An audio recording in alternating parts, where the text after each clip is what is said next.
देश हित और आपके साथ मैं हूं अदिति त्यागी। आज का दिन है शुक्रवार, रात के बज गए हैं 8 और शो है देश हित, यानी ऐसी खबरें जो आज की सबसे बड़ी खबरें हैं, जिनका सरोकार देश से है, देश हित से है, आपसे।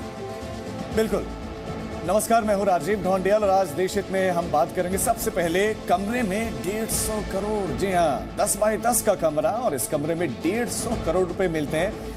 जहां पर देखिए वहां पर केवल नोट ही नोट नजर आते हैं। और इसके बाद आपको दिखाएंगे AIMIM अध्यक्ष असदुद्दीन ओवैसी की धमकी को, जो सरेआम कह रहे हैं कि योगी मोदी के बाद देख लेंगे। इसके बाद आपको लेकर चलेंगे बिहार, जहां से आपको एक रियलिटी रिपोर्ट हम दिखाएंगे, स्कूल या कबाड़ खाना, जिसे आप समझ जाएंगे कि बिहार में सरकारी स्कूलों की हालत कितनी खराब है।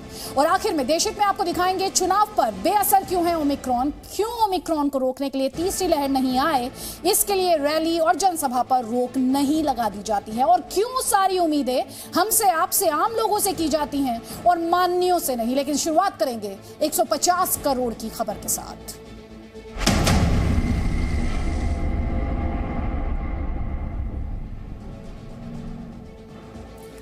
तो देख रहे हैं 150 करोड़। एक बार के लिए आपसे अगर पूछा जाए कि 150 करोड़ में कितने जीरो होते हैं तो आप सोच में पड़ जाएंगे, लेकिन इतनी ही रकम सिर्फ एक कमरे में मिली। जी हाँ, ये आप सच सुन रहे हैं। इस देश में, जी हाँ, इस देश में, भारत में, जहां करीब 13 करोड़ 40 लाख लोग, सही सुन रहे हैं, 13 करोड़ 40 लाख लोगों की रोज की कमाई 150 रुपए से भी कम है। फिर से बताते हैं आपको, 13 करोड़ से ज्यादा लोग, जी हाँ, 13 करोड़ से ज्यादा लोग, यानी आप इसे ऐसे भी समझ सकते हैं महाराष्ट्र की जनसंख्या से ज्यादा, ब्रिटेन की कुल जनसंख्या से 1.5 गुना ज्यादा, न्यूजीलैंड की आबादी की 25 गुना ज्यादा। भारतीयों की रोज की कमाई 150 रुपए से कम, लेकिन इसी देश के एक शहर के एक कमरे में 150 करोड़ मिलते हैं।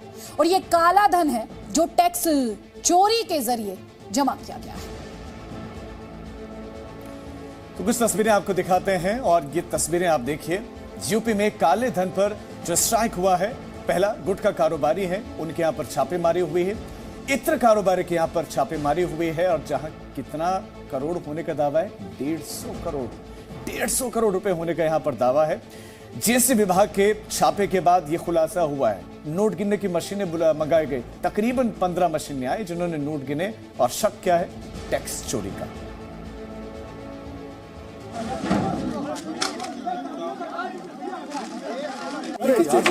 कितनी मात्रा में कैसे नहीं पा रहे हैं। मशीन है यहाँ पर मंगाई गई है, फिर से यहाँ पर आई है। और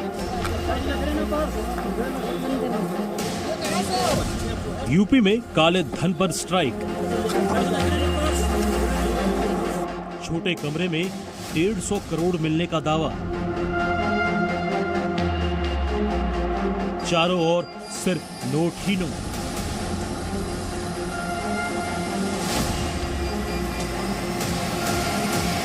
यहां नोटों का पहाड़ है, नोट इतने कि हाथ से गिनना संभव नहीं है।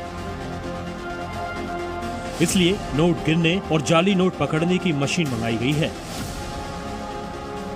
नोट इतना कि गिनने के लिए देश के सबसे बड़े बैंक SBI से लोगों को बुलाया जा रहा है। नोट और दस्तावेज इतने कि इसे ले जाने के लिए बड़े बड़े बक्से मंगाए गए हैं। बक्सों की संख्या आप देखिए, 1, 2, 3, 4, 5, 6, 7, 8, 9, 10, 11, 12, 13। ये सब कुछ मिला है यूपी के इत्र कारोबारी पीयूष जैन के घर। इस मामले में अब पीयूष के बेटे को हिरासत में ले लिया गया है। छापे में मिले रुपए करीब 150 करोड़ हो सकते हैं। कि उनके यहाँ ट्रांसपोर्टर के यहाँ भी और इनके घर पे प्रेमिसेस में बहुत कैश मिला, और फिर हम लोग ने उसको कल से गिनना शुरू करा। तो मुझे आपको बताने में अत्यंत ये हर्ष हो रहा है, and I am proud of it, कि 150 करोड़ के लगभग अनुमान है कि वो कैश होगा। इस वक्त हम कानपुर में मौजूद हैं, इत्र कारोबारी पीयूष जैन के घर के बाहर। यहाँ पर लगातार कैश की गिनती चल रही थी और बक्से मंगाए गए थे। आप देखिए, जो स्टेट बैंक ऑफ इंडिया के कर्मचारी यहाँ पर लगातार लगे हुए थे कैश गिनने में। अब लगता है कि वो गिनने की प्रक्रिया थोड़ी थोड़ी पूरी हो चुकी है। कानपुर में छापे पड़े हैं, यूपी में चुनाव है, तो इस छापे पर सियासत तो होगी ही। समाजवादी पार्टी ने कहा है कि जिस कारोबारी के घर छापे पड़े हैं उनसे समाजवादी पार्टी का कोई संबंध नहीं है। वो भारतीय जनता पार्टी का नेता है, उसका इत्र का और शिखर पान मसाला का मालिक है वो। और संबित पात्रा तथा कथित पात्रा डिपात्रा जी, कुपात्रा जी, आप कम से कम तथ्यों की जानकारी सही कर लेते हैं। ये गजब का संयोग है कि समाजवादी पार्टी के प्रवक्ता पीयूष को बीजेपी समर्थित कारोबारी बता रहे हैं। वहीं समाजवादी पार्टी अध्यक्ष अखिलेश यादव कह रहे हैं कि और भी छापे पड़ेंगे। अभी तक इन्हीं का इंतजार था कि इनकम टैक्स कब आएगा डिपार्टमेंट। अभी तो इनकम टैक्स आया है, ईडी आएगा, सीबीआई आएगी, न जाने कौन कौन सी संस्थाएं आएंगी, अफवाहें फैलाई जाएंगी, साजिश की जाएंगे, षड्यंत्र की जाएंगे। बीजेपी ने भी कहा है कि ये भ्रष्टाचार पर स्ट्राइक है। ये थैली शाह अपने भ्रष्टाचार के पैसे के दम पर उत्तर प्रदेश के चुनावों को डिस्टर्ब करना चाहते हैं, लेकिन उत्तर प्रदेश की जनता इनके काली करतूतों को अभी भूली नहीं है। ये कितना भी कोशिश करें, माफियाओं के दम पर और भ्रष्टाचार के पैसे से उत्तर प्रदेश की जनता का दिल नहीं जीत सकते। आज जीएसटी चोरी के आरोप में जीएसटी विभाग की मसाला कारोबारी के अग्रवाल और इत्र कारोबारी पीयूष जैन के यहाँ छापे मारे गए। जीएसटी विभाग को कुछ करोड़ों की जीएसटी चोरी की खबर मिली थी, लेकिन आज जब छापे पड़े तो 150 करोड़ का काला धन सामने आ गया। कानपुर में इत्र कारोबारी पीयूष जैन के घर पर जीएसटी इंटेलिजेंस की जो छापेमारी चल रही थी, जांच चल रही थी, अब वो खत्म हो चुकी है और यहाँ पर लगभग 150 करोड़ रुपए के कैश की बरामदगी हुई है, जिसकी काउंटिंग 2 दिनों तक लगातार चली। 23 दिसंबर को पैसों की काउंटिंग शुरू हुई थी और 24 दिसंबर शाम 4:50 तक यह काउंटिंग चलती रही। कानपुर से विशाल पांडे के साथ ब्यूरो रिपोर्ट, जी मीडिया। तो खबर 150 करोड़ रुपयों की। अब ये आंकड़ा कितना बड़ा है ये समझना आपके लिए बहुत ज्यादा जरूरी है। कुछ एग्जाम्पल्स के माध्यम से आपको समझाएंगे। इस साल के केंद्रीय बजट में देश भर में वायु प्रदूषण घटाने पर जो फंड का एलोकेशन किया गया, उसमें 150 करोड़ रुपए मध्य प्रदेश के 4 बड़े शहरों भोपाल, इंदौर, ग्वालियर और जबलपुर में वायु प्रदूषण कम करने के लिए आवंटित हुए। तो सोचिए 4 शहरों में वायु प्रदूषण को कम करने के लिए इतने पैसों का आवंटन हुआ। 2014 के केंद्रीय बजट में महिला सुरक्षा पर 150 करोड़ रुपए खर्च करने का आवंटन हुआ। अब आप समझ लीजिए कि 150 करोड़ रुपयों का एक कमरे में मिलना कितनी बड़ी खबर है। इसके अलावा 2019 में दिल्ली सरकार का 5 सेक्टर का बजट जानते हैं कितना था? 150 करोड़ रुपए। तो आप अंदाजा लगा लीजिए जो खबर हम इस वक्त आपको दिखा रहे हैं वो कितनी बड़ी है। तो एक आंकड़ा आपने देखा और समझा, आपको एक और आंकड़े के जरिए समझाते हैं। दरअसल 150 करोड़ रुपए कितना होता है अगर हर रोज 5 लोगों के 200 परिवार को दोनों समय का खाना खिलाया जाए, दोनों वक्त का खाना खिला दिया जाए, तो 150 करोड़ के जरिए 37 साल तक खिलाया जा सकता है। ये 150 करोड़ रुपए और उसका जो थालीनॉमिक्स है वो क्या है तो हम समझें।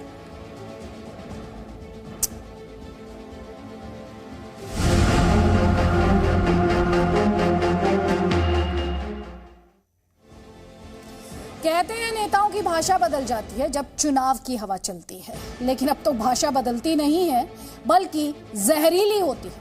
उत्तर प्रदेश में चुनाव है इसलिए मुद्दे बदल गए हैं और अब विकास की बात नहीं होती, नफरत फैलाई जाती है। अब शिक्षा की बात भी नहीं होती, धमकी दी जाती है।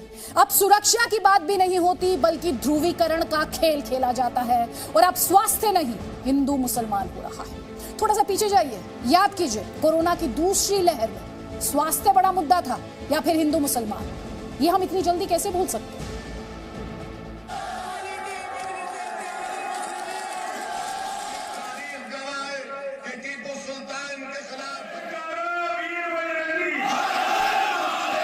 हमेशा योगी मुख्यमंत्री नहीं रहेगा।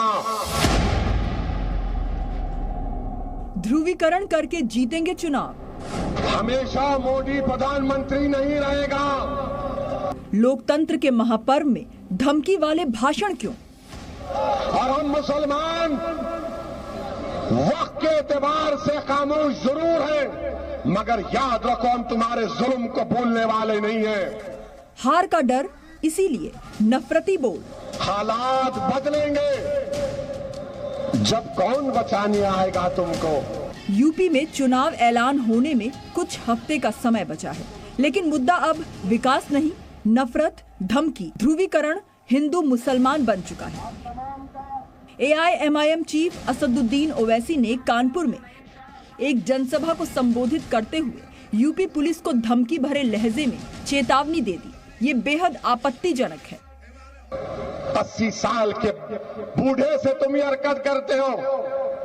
मैं तो उन पुलिस के लोगों से कहना चाह रहा हूं, याद रखो मेरी इस बात को, हमेशा योगी मुख्यमंत्री नहीं रहेगा।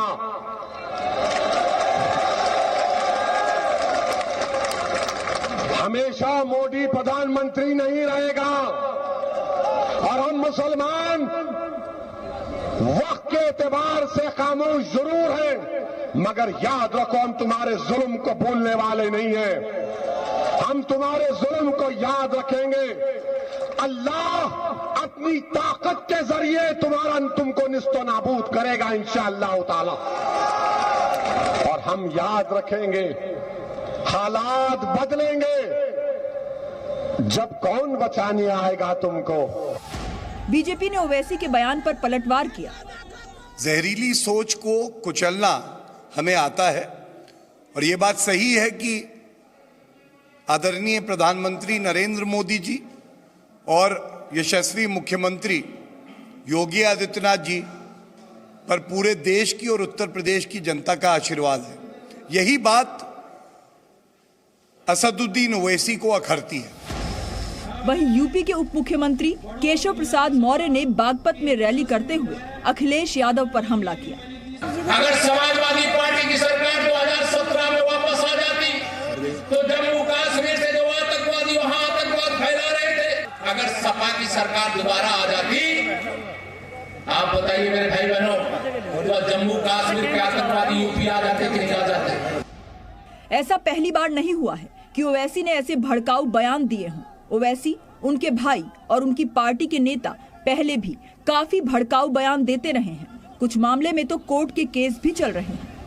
हालांकि इस मामले में असदुद्दीन ओवैसी ने सफाई भी दे दी है और कहा कि मेरे 45 मिनट के भाषण से केवल 1 मिनट का हिस्सा निकाला गया है। वहीं इससे पहले हरिद्वार में एक धर्म संसद हुई जिसमें जितेंद्र नारायण, यति नरसिंहानंद गिरी महाराज शामिल हुए थे।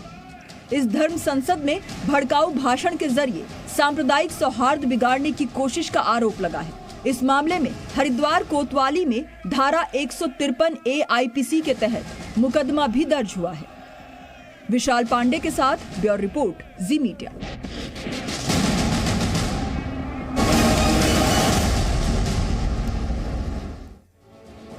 बच्चे देश का भविष्य हैं और शिक्षा भविष्य निर्माण करने का सबसे मजबूत स्तंभ। शिक्षा ही जीवन में उजाला लाता है और शिक्षा ही हमारे भविष्य को बदलता है। लेकिन सुशासन राज में ऐसा होता नहीं दिख रहा है। सरकारी स्कूलों में पढ़ाई का खर्च बढ़ाया जा रहा है और बच्चों को अंधेरे में पढ़ाया जा रहा है।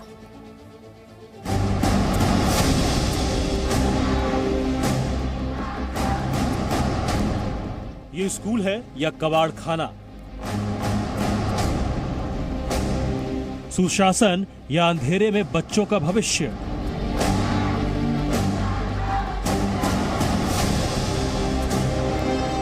जी हां, ये स्कूल है, ये कबाड़ खाना नहीं है। ये छत धूप आने के लिए नहीं बनी है बल्कि टूट चुकी है। यह है मुख्यमंत्री के सरकारी निवास से केवल 25 किलोमीटर दूर दानापुर के पास ब्यापुर हाई स्कूल, जहां 9वीं से 12वीं तक के करीब 1200 बच्चे पढ़ते हैं। ये बिहार का सरकारी स्कूल है और कायदे से बिहार के मुख्यमंत्री नीतीश कुमार समाज सुधार अभियान में फिलहाल लगे हुए हैं, लेकिन जनता ने उन्हें जिस चीज के लिए चुना है, स्वास्थ्य हो, शिक्षा हो या फिर बेरोजगारी हो, ऐसी चीजों के लिए चुना है ताकि लोगों की समस्याएं कम हों।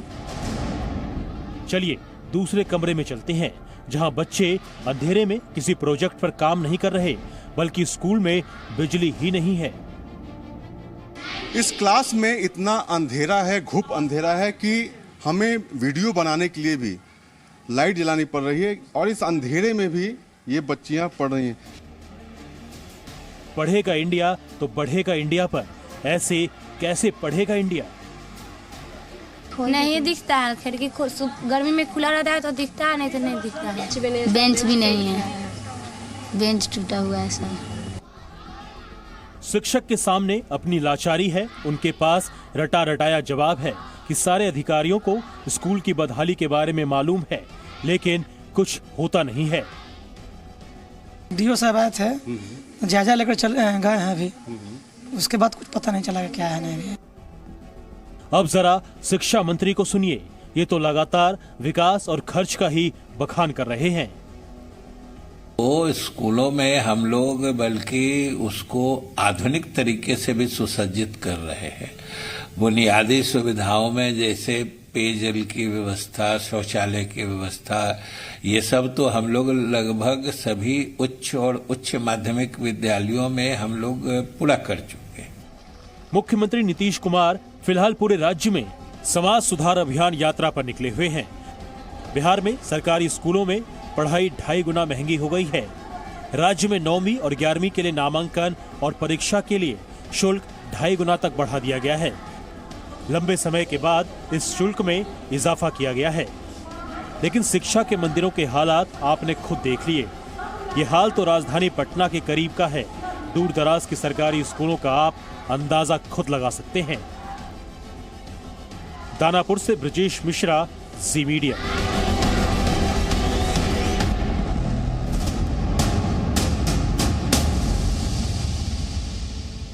दुनिया भर में ओमिक्रॉन फैल रहा है, देश में चिंता बढ़ गई है, लेकिन लगता है कि चुनावी रैलियां बेअसर है। बीजेपी की जनसभा, समाजवादी पार्टी की रैली, ओवैसी की रैली, राहुल गांधी का रोड शो, ये सब चल रहा है।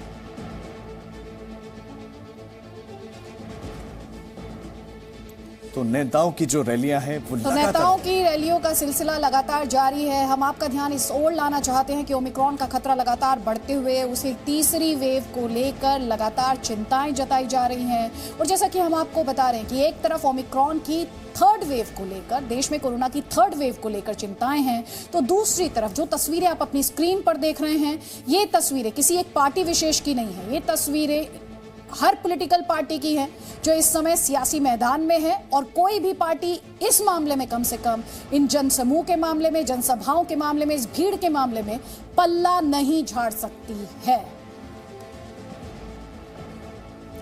तो तस्वीरों के माध्यम से हमने आपको दिखाया कि कैसे नेताओं की रैली जारी है। ओमिक्रॉन को रोकने के लिए फैसले लिए जा रहे हैं। किस तरह के फैसले लिए जा रहे हैं ये हम आपको बताते हैं इस मैप के माध्यम से। अलग अलग राज्य अब नाइट कर्फ्यू की तरफ जा रहे हैं। उत्तर प्रदेश, आप जानते हैं, कल से नाइट कर्फ्यू यहां पर लागू होने जा रहा है। इसके अलावा मध्य प्रदेश में लागू है, और गुजरात के भी 8 शहर ऐसे हैं जहां पर ये नाइट कर्फ्यू पहले से ही लागू है। इसके अलावा हरियाणा की बात करें तो 1 जनवरी से वहां पर भी नाइट कर्फ्यू की तैयारी है। जब हम आपको ये लगातार रैलियों की तस्वीरें दिखा रहे हैं और साथ ही आपको मैप के माध्यम से बता रहे हैं कि किस तरह से तैयारियां की जा रही हैं ओमिक्रॉन की चुनौती का सामना करने के लिए, कुछ बड़े सवाल हैं। उन्हीं में से एक सवाल आप अपनी स्क्रीन पर देख रहे हैं। नाइट कर्फ्यू लग रहा है तो फिर जो रैलियां हमने आपको दिखाई उन पर रोक क्यों नहीं लग रही है? रैलियों में कोरोना गाइडलाइंस पर सख्ती क्यों देखने को नहीं मिल रही है? आप सेकेंड वेव नहीं भूल सकते, कुछ इसी तरह का माहौल था, बंगाल में चुनाव था। तीसरा सवाल हमारा वही है कि क्या बंगाल चुनाव की तरह इस बार भी कोरोना फैलता रहेगा? बिल्कुल ये सवाल, और सवाल ये भी कि देश में तीसरी लहर के लिए क्या नेता जिम्मेदार नहीं होंगे? रैलियां आपने देखी और कितनी भीड़ जुट रही है वो भी आप देख रहे हैं। देश हित में चुनाव को कुछ समय के लिए क्या टाला नहीं जा सकता है? ये अपने आप में सबसे बड़ा सवाल है, क्योंकि जब कोविड के खतरे की बात की जाती है, उसके चैलेंज की बात की जाती है, तो एक बहुत बड़ा सवाल यही होता है कि क्या इसे टैकल करने की जिम्मेदारी सिर्फ आम नागरिकों की है, हमारी और आपकी है? सारे रिस्ट्रिक्शन, सारी पाबंदियां सिर्फ हमारे आपके लिए है, माननीयों के लिए नहीं? क्यों ना लागू किया जाए? लुधियाना की कोर्ट में हुए धमाके के तार एक बार फिर पाकिस्तान से जुड़ते नजर आ रहे हैं। शुरुआती जांच ISI, बब्बा खालसा और SFJ यानी सिख फॉर जस्टिस के आतंकी नेक्सस की तरफ इशारा कर रहे हैं। और अब तक जो जानकारी मिली है उसके मुताबिक आतंकी साजिश को रचने वाले मोहरे पाकिस्तान में छिपे बैठे हैं, जबकि उन्हें जर्मनी में बैठे मुल्तानी नाम के आतंकी ने मदद मुहैया कराई है।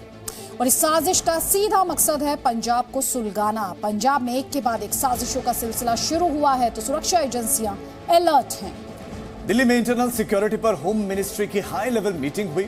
IB chief, NIA chief, BSF के डायरेक्टर जनरल, सीआरपीएफ के डायरेक्टर जनरल ने लुधियाना ब्लास्ट के बाद इंटरनल सिक्योरिटी पर चर्चा की।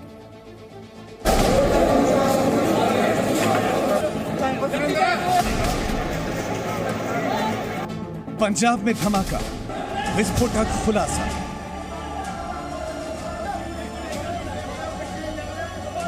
सरहद पर साजिश के तार, कितने किरदार? ब्लास्ट के पीछे बब्बर खालसा। पंजाब में साजिश का आरडीएक्स। लुधियाना की कोर्ट में हुए धमाके की जांच की कड़ियां जैसे जैसे जुड़ती जा रही हैं, वैसे वैसे साजिश के तार झनझना रहे हैं। शुरुआती जांच के मुताबिक यह आशंका जताई जा रही है कि इस धमाके के पीछे खालिस्तानी ग्रुप बब्बर खालसा का हाथ हो सकता है। पाकिस्तान आईएसआई और पाकिस्तान के आतंकी संगठन पंजाब में मिलकर आतंकवादी घटना को अंजाम दे सकते हैं, इसका अंदाजा एजेंसीज को पहले से ही था। जी मीडिया नेटवर्क ने भी अपनी एक्सक्लूसिव रिपोर्ट में 20 दिसंबर को पूरा खुलासा किया था और 14 दिसंबर को पंजाब के एडीजी इंटेलिजेंस ने इस बात पर एक चिट्ठी जारी की थी कि पंजाब में सिक्योरिटी अलर्ट है और कोई भी आतंकवादी घटना हो सकती है। लुधियाना के ब्लास्ट कांड में तीनों किरदारों की भूमिका का भी खुलासा हो रहा है। शुरुआती जानकारी के मुताबिक पाकिस्तान में छिपे बब्बर खालसा सरगना वाधवा सिंह और आतंकवादी हरविंदर सिंह उर्फ रिंधा के साथ मिलकर पाकिस्तानी खुफिया एजेंसी आईएसआई ने ब्लास्ट की साजिश रची और जर्मनी में बैठे सिख फॉर जस्टिस के आतंकी मुल्तानी ने धमाका कराने का इंतजाम किया। मैं 4.5 साल एटीएस का चीफ रहा हूँ। जहां तक मैं एज ए एक्सपर्ट के तौर पर कह सकता हूँ, ये आतंकवादी घटना होना चाहिए और ये आतंकवादी घटना, इसको हमें के 2 शब्द ने इस पर ध्यान देना चाहिए, कश्मीर और खालिस्तान। धमाके को लेकर जैसे जैसे जांच आगे बढ़ रही है, वैसे वैसे पाकिस्तान का प्लान खालिस्तान का भी खुलासा होता जा रहा है। सूत्रों के मुताबिक पंजाब को अस्थिर करने की बड़ी साजिश रची गई थी। ये आतंकी पंजाब में राजनीतिक अस्थिरता का फायदा उठाना चाहते थे और इतना ही नहीं, धमाके के लिए आरडीएक्स या पीईटीएन जैसे हाई ग्रेड एक्सप्लोसिव का इस्तेमाल किया गया था। कल मेरी अमित शाह जी नाल भी गल हुई सी, उन्हां दी भी सपोर्ट ली जा रही है इस मसले नूं हल कर लई, इहदे लभण लई। आरडीएक्स ते कुछ ऐसे इशू है जेड़े पंजाब कोल वो सिस्टम नहीं है, वो केंद्र सरकार दी एजेंसियां आके देखदियां है किस लेवल दा आरडीएक्स कित्थों आया हो सकदा। आशंका है कि इन तीनों आतंकवादी संगठनों ने मिली भगत करके पंजाब के लोकल अपराधियों का इस्तेमाल किया और लुधियाना में धमाके को अंजाम दिया गया। और यह आशंका इसलिए पुख्ता हो रही है क्योंकि जिस शख्स की धमाके में मौत हुई वो वहां उसी इरादे से पहुंचा था। वो हैंडलर ही खुद वहाँ वो उसकी डेथ हुई, ये हमारी प्रिलिमिनरी इन्वेस्टिगेशन बता रही थी। और इसके अलावा जो हम अपनी इन्वेस्टिगेशन कर रहे हैं उसमें हमें काफ़ी वाइटल क्लूज मिले हैं। लुधियाना में हुए धमाके के पीछे आतंकवादी संगठनों के अलावा पाकिस्तान की आईएसआई का हाथ होने की पूरी आशंका इसलिए क्योंकि खुफिया सूत्रों के तमाम अलर्ट और पाकिस्तानी ड्रोन से हो रही विस्फोटकों और हथियारों की ड्रॉपिंग लगातार जारी थी।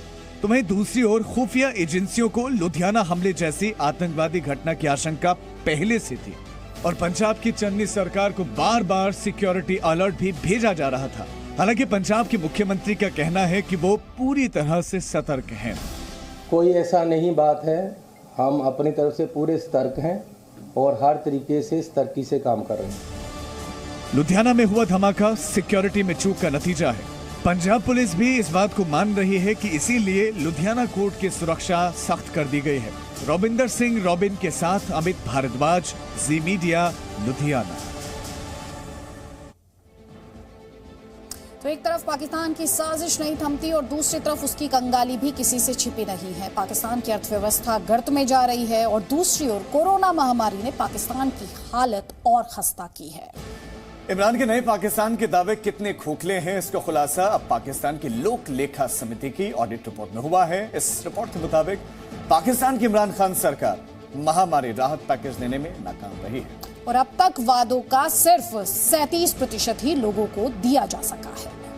पाकिस्तान की सिचुएशन की बात करना चाहता हूं कि हमारे प्रॉब्लम्स क्या है। हमारा सबसे बड़ा प्रॉब्लम यह है कि हमारे पास इतना पैसा नहीं है अपने मुल्क को चलाने के लिए। नाकाम इमरान, कंगाल पाकिस्तान। कि ये एंटिटी जो है ये बैंकरप्ट है। पाकिस्तान एज एंटिटी बैंकरप्ट है। पहले पार्टी के पूर्व सदस्य ने खोली पोल। उन्होंने साल से कभी अपना घर खुद नहीं चलाया।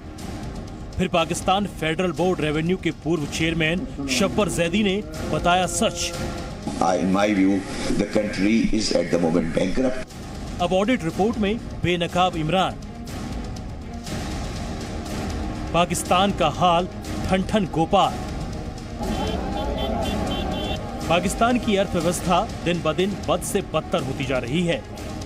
बदहाली का आलम यह है कि पाकिस्तानी रुपया पिछले 3 साल में करीब 30.5% तक नीचे गिरा है, तो वहीं महंगाई दर 2020 में 8.2% से बढ़कर 2021 में 11.53% हो गई है।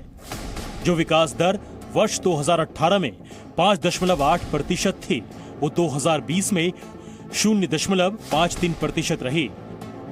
और उस पर पाकिस्तान की सरकार और वहां की सेना के आतंकी चरित्र की वजह से अब पाकिस्तान को कर्ज मिलना भी मुश्किल हो चुका है। और गर्त में पहुंच चुकी पाकिस्तान की अर्थव्यवस्था के लिए कोरोना महामारी ने और ज्यादा मुश्किलें बढ़ा दी है।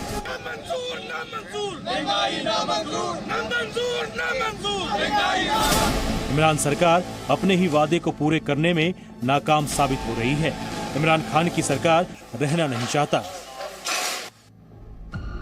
केंद्र सरकार की ओर से संसद में दी गई जानकारी के मुताबिक 14 दिसंबर 2021 तक पिछले 5 साल में पाकिस्तान के करीब 7,306 लोगों ने भारत की नागरिकता पाने के लिए आवेदन किया है, जो कि दूसरे देशों से मिले नागरिकता आवेदन का करीब 70% है। पाकिस्तान के हिंदू, सिख, जैन और ईसाई समुदाय के लोगों का एक तबका जल्द से जल्द पाकिस्तान से छुटकारा पाना चाहता है। जाहिर है, इमरान खान ना तो पाकिस्तान की आवाम को सुरक्षा दे पा रहे हैं और ना ही उनकी कंगाली दूर कर पा रहे हैं। इमरान भ्रम में है और अब शायद पाकिस्तान भी मानने लगा है कि इमरान है सबसे नाकाम। ब्यूरो रिपोर्ट, जी मीडिया।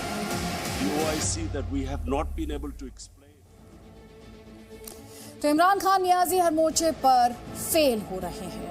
आगे बढ़ेंगे और अब हम आपको सुनवाते हैं एक डीएम की बेटी की ललकार। मध्य प्रदेश के झाबुआ में 21 दिसंबर को एनएसयूआई के छात्रों ने आवास भत्ता, स्कॉलरशिप और दूसरी मांगों को लेकर प्रदर्शन किया। जब ये छात्र कलेक्टर से मिलने के लिए पहुंचे तो कलेक्टर साहब उनसे मिले नहीं, जिसके बाद एक छात्रा का गुस्सा 7वें आसमान पर पहुंच गया।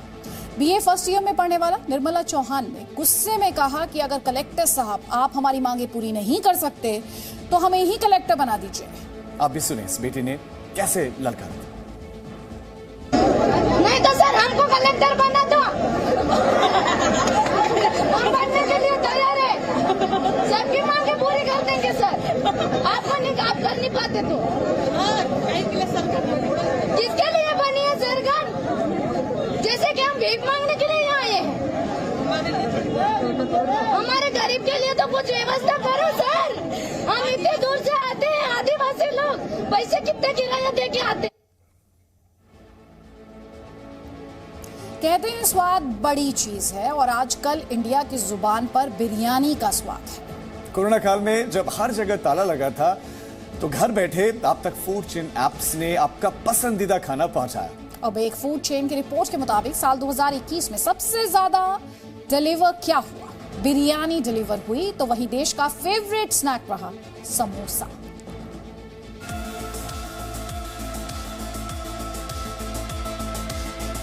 हैदराबादी हो या मुरादाबादी, कश्मीरी हो या कोलकाता वाली, कल्याणी हो या कोल्हापुरी, बिरयानी का हर स्वाद खास, हर स्वाद लाजवाब। कहते हैं बिरयानी फारस से भारत आई। मुगलों के बावर्ची खाने से निकलकर धीरे धीरे देश भर को भाई, और अब तो इंडिया की पहली पसंद बन गई है यही बिरयानी। बिरयानी का नाम सुनते ही मुंह में पानी आ जाता है, और अगर बिरयानी घर बैठे मिल जाए तो उसका स्वाद 2 गुना बढ़ जाता है। लाखों भारतीयों के घर तक बिरयानी जैसी स्वादिष्ट चीजें डिलीवर करने का काम करती हैं फूड चेन्स, और एक ऐसी ही फूड चेन के आंकड़े बता रहे हैं कि भारत को बिरयानी पसंद है। पिछले 6 साल की तरह साल 2021 भी बिरयानी के नाम रहा। एक फूड चेन ऐप ने यह आंकड़ा जारी किया है कि साल 2021 में हर एक मिनट में 115 बिरयानी ऑर्डर की गई, जिनमें से करीब 4,25,000 न्यू यूजर्स ने सबसे पहले बिरयानी ऑर्डर की। साल 2021 में कुल 6,04,44,000 लोगों ने बिरयानी ऑर्डर की। साल 2020 में भी ये आंकड़ा कुछ कम नहीं था। साल 2020 में हर मिनट में 90 बिरयानी ऑर्डर की गई। वहीं समोसा साल 2021 में भारतीयों का सबसे फेवरेट स्नैक रहा। जानकारी के मुताबिक साल 2021 में 50 लाख भारतीयों ने समोसा ऑर्डर किया, और दूसरे नंबर पर रही पाव भाजी। वहीं फलों और सब्जियों के 2,80,00,000 से ज्यादा पैकेट लोगों के घरों तक डिलीवर हुए। ये तो रही पूरे देश की बात। अब जरा ये भी सुन लीजिए कि साल 2021 में अलग अलग राज्यों में कौन सी डिश लोगों की फेवरेट रही। आंकड़ों के मुताबिक मुंबई में दाल खिचड़ी सबसे ज्यादा ऑर्डर की गई, तो वहीं जयपुर में दाल फ्राई लोगों की फेवरेट डिश रही, और दिल्ली वालों का दिल दाल मखनी पर आया। बेंगलोर में मसाला डोसा नंबर 1 पर रहा, लेकिन चेन्नई के लोगों को तो बिरयानी ही भा गई।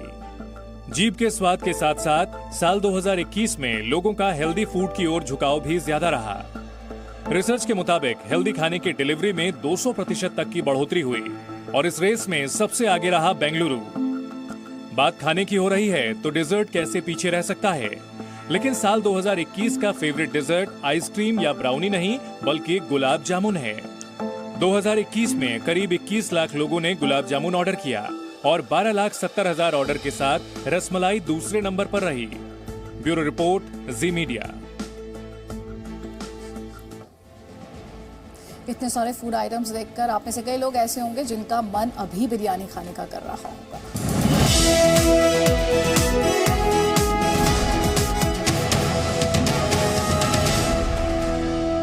Presenting B News app, available on Google Play and App Store. Download it now.